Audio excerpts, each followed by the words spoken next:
Hello everyone. सो आप लोगों का एक डाउट था कि अगर हम पीएचडी का इंटरव्यू देने जा रहे हैं तो वहाँ पे किस किस तरह के हमसे प्रश्न पूछे जा सकते हैं। तो चलिए देख लेते हैं आज क्या क्या पूछा जाएगा आपसे अगर आप पीएचडी का इंटरव्यू देने जा रहे हैं।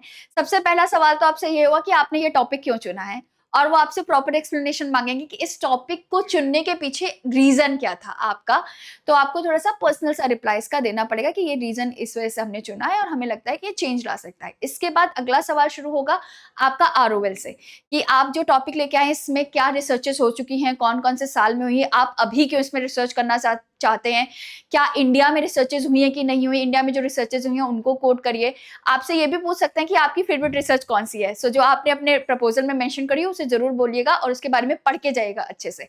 फिर शुरू होगा आपसे पूछना कि जस्टिफिकेशन ऑफ द स्टडी बताइए, कि क्यों जस्टिफाई करिए कि आप स्टडी क्यों करना चाहते हैं ये। अब इसके बाद मेथोडोलॉजी में जंप होगा। मेथोडोलॉजी से सबसे ज्यादा सवाल पूछे जाते हैं, जिसमें से सबसे पहला सवाल होगा रिसर्च डिजाइन क्या है, सैंपल क्या है, सैंपल साइज क्या रखा है, साइज बहुत ज्यादा है तो आप कैसे करेंगे कलेक्ट, बहुत कम है तो इतना कम क्यों लिया है। इसके बाद सैंपलिंग टेक्निक कौन से इस्तेमाल करेंगे, तो इसमें आपको प्रोबेबिलिटी नॉन प्रोबेबिलिटी दोनों सैंपलिंग के बारे में बहुत अच्छे से पता होना चाहिए। साथ ही साथ कोशिश करेगा कि प्रोबेबिलिटी सैम्पलिंग को ही लेके चले, क्योंकि आपको पता है वो कम बायस्ड होती है। नॉन प्रोबेबिलिटी सैम्पलिंग अगर मेंशन करेंगे कि हम नॉन प्रोबेबिलिटी का कोई एक प्रकार करेंगे तो वो वहां पे आपको तुरंत घुमाना शुरू कर देंगे कि नॉन प्रोबेबिलिटी क्यों, आपको तो पता है ये तो बायसनेस कॉज कर सकती है। इस तरीके के सवाल आपसे पूछे जा सकते हैं आपको थोड़ा परेशान करने के लिए। इसके बाद आपसे पूछा जाएगा कि हाइपोथेसिस फॉर्म कर रहे हैं तो हाइपोथेसिस नल कर रहे हैं या ऑल्टरनेटिव हाइपोथेसिस फॉर्म कर रहे हैं। अगर आपने कहा नल हाइपोथेसिस फॉर्म करें तो नल हाइपोथेसिस क्यों फॉर्म करिए ये पूछेंगे।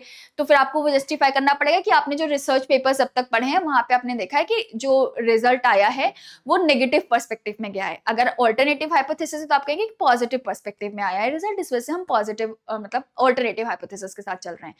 आप इसी के साथ एरर पूछ सकते हैं, तो टाइप 1 टाइप 2 एरर देख के जाइएगा क्या होते हैं। साथ ही साथ ये आपसे पूछ सकते हैं कि डेटा एनालिसिस कैसे करेंगे आप, पैरामेट्रिक नॉन पैरामेट्रिक टेस्ट पढ़ के जाइएगा। कौन से टूल हम इस्तेमाल करते हैं, जैसे एसपीएसएस के बारे में देख के जाइएगा कैसे इस्तेमाल करते हैं, या फिर कौन से साल में आया ये। फिर आपका रेफरेंस के बारे में पूछा जाएगा कि रेफरेंस आप कैसे करेंगे, प्रकार क्या क्या होते हैं रेफरेंस राइटिंग के, तो एपीए शिकागो स्टाइल इन चीजों के बारे में पढ़िएगा। अगर आपने कहा कि हम एपीए इस्तेमाल करेंगे तो मे बी अगर टफ बनाना चाहें तो आपसे पूछ सकते हैं कि एपीए का फॉर्मेट क्या होता है, तो एक बार वो देख लीजिएगा कि कैसे लिखा जाता है, थोड़ा सा ओवरव्यू ले लीजिएगा। इस तरीके के सवाल आपसे आपके पीएचडी के इंटरव्यू में पूछे जा सकते हैं। अगर इनमें से किसी सवाल का आपको डिटेल एक्सप्लेनेशन चाहिए हो तो जरूर मुझे कमेंट करके बताइएगा। I will be happy to help you all. Thank you.